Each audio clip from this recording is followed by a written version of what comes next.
जय श्री कृष्णा। प्रिय श्रोताओं, आज के इस वीडियो के माध्यम से हम आपको सुनाएंगे उत्पन्ना एकादशी की व्रत कथा।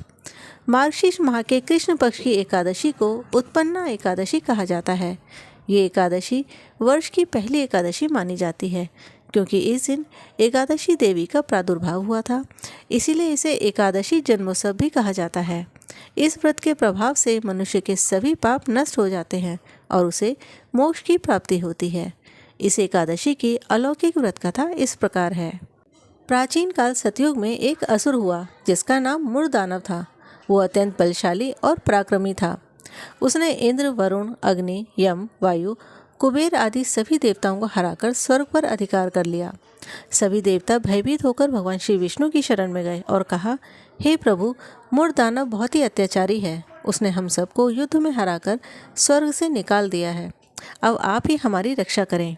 भगवान विष्णु ने कहा, देवताओं भय मत करो, मैं स्वयं उस दानव का संहार करूंगा।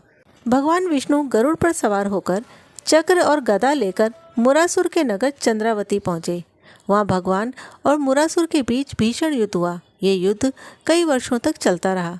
जब भगवान विष्णु को थोड़ी थकान महसूस हुई तो अपनी लीला करते हुए वे बद्रिकाश्रम की एक गुफा में जाकर विश्राम करने लगे। मूर्दानव भगवान का पीछा करते हुए उस गुफा तक पहुंचा और भगवान पर आक्रमण करने ही वाला था कि अचानक प्रभु के तेज से एक दिव्य शक्ति के रूप में तेजस्वी देवी प्रकट हुई। वे असुर पर टूट पड़ी और पल भर में उसका संहार कर दिया। जब भगवान विष्णु की आंख खुली तो उन्होंने उस देवी को अपने सामने पाया और प्रसन्न होकर कहा, हे देवी, तुमने मेरे विश्राम के समय मेरा कार्य किया है। तुम धन्य हो। आज एकादशी के दिन आपका प्रादुर्भाव हुआ है, इसीलिए आज से आप एकादशी के नाम से प्रसिद्ध होंगी। आपके व्रत का पालन करने से मनुष्य सभी प्रकार के पापों से मुक्त होकर मोक्ष प्राप्त करेगा।